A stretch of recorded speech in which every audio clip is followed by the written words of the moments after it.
It has been over a month since digital artist Beeple has sold a collage of his work for over $69 million. Now that the hype around all of this has died down a little, I've had the time to develop an informed opinion that I would like to share. Because shouting into the internet void gives me a reason to make stuff. For the few who still can't wrap their heads around this whole situation, I will quickly explain some things that you should know in order to understand the rest of the video. What is an NFT exactly? NFT is short for non-fungible token. This simply means that the token can't directly be exchanged for something of similar value. Simple example. I have a $20 bill and you have two $10 ones. If we exchange those two things, the value we both hold would stay the same. This cannot be done with NFTs. Technically, anything that exists can be minted or made into an NFT. Trading these NFTs happens on a variety of platforms who all store information on the blockchain. Hold on. What's up with this blockchain thing? The blockchain is made up of hundreds of thousands of servers or devices that all store tiny packets of information. In other words, the chain is decentralized and no one has total control over it. Every time someone adds a block to the chain, this information is sent out to every device connected to it so they can update their version of the chain. Within this infrastructure, something is seen as true when everyone's stored version of the chain agrees on it. In other words, everyone reaches a consensus on the transactions that take place. This system makes the data about these transactions highly secure, as more than half of the entire network needs to be altered in order to change something in the consensus block. This system makes the data about these transactions highly secure, as more than half of the entire network needs to be altered in order to change the consensus. Now here we run into our first problem with NFTs.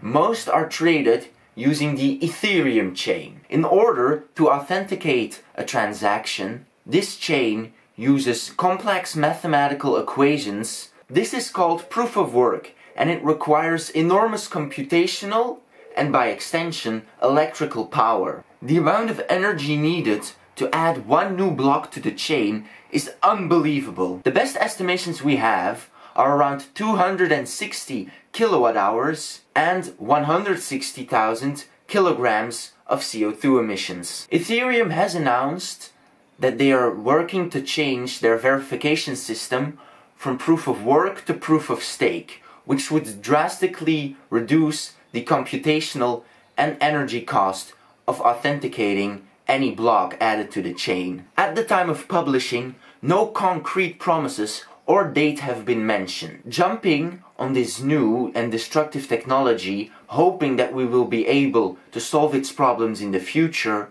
seems to me like not that good of an idea. The exact difference between proof of work and proof of stake would be a little too complicated for me to get into right now, so I have linked an excellent article in the description that does a way better job. Now getting into the meat of the video, I have some serious objections to the current form NFTs exist in. It is vital you understand that most crypto art, like Beeple's, is already available online, and buying an NFT does not grant you ownership nor copyright of it. NFTs are a bit like stocks. Their price depends on how hot the artist or individual piece is at the moment. Now the same could be said about the traditional art market, but the fact that NFTs aren't tied to a physical object or a file that's not publicly available detaches the market even further from the art itself.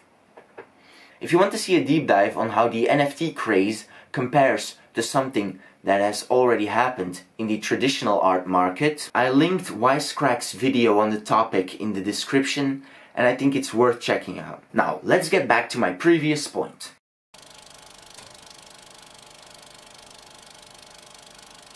The only thing that buying a non-fungible token gets you is the right to display this token and perhaps sell it in the future. There are a disturbing amount of similarities between this and something called monetarist minimalism from the novel by Russian author Viktor Pelevin called Generation P.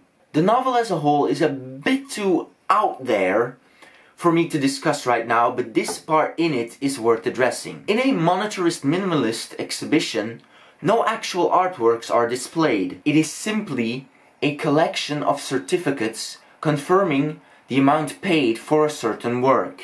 I think I've seen something like that before. Big thanks to Alexander in the comments underneath that Wisecrack video for pointing this out to me. Recognizing this overlap between fiction and reality can help us shed light on this aspect of the NFT market. Most people who buy these tokens don't do it to support an artist while getting little to arguably nothing in return.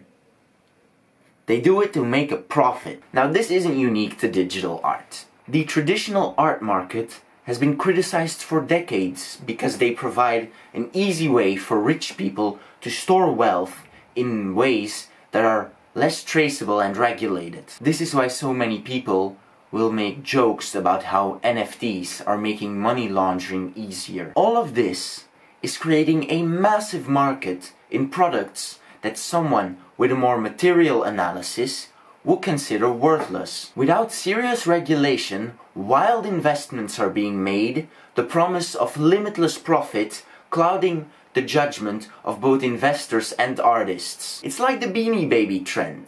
Every savvy libertarian thought that buying one would be a great idea, but due to no fault of the product itself, simply because of a market whim, the demand for them dried up, and now no one wants to buy them anymore.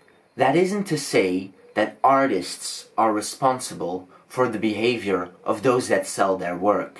But they aren't selling anything. People are bidding millions to have their names stored next to that of your work on an incredibly environmentally taxing database. Is the profit worth selling polluting updates to a global spreadsheet? I understand that you may be in need of money, and not having to surrender ownership and copyright of the image is an amazing deal. But understand that this bubble might soon burst, so I wouldn't bet too high on it. I really think Lance Wingward summed everything up best. What nice new clothes the Emperor has. Also, really take the ethical questions around NFTs into consideration before you start to engage with them. But you know what they say, there is no ethical consumption under capitalism, so it's not that surprising something like this popped up eventually. So that was really everything I had to say. Let me know what you thought of the video and subscribe if you want to see future content. I'm gonna go explain everything to my dad again.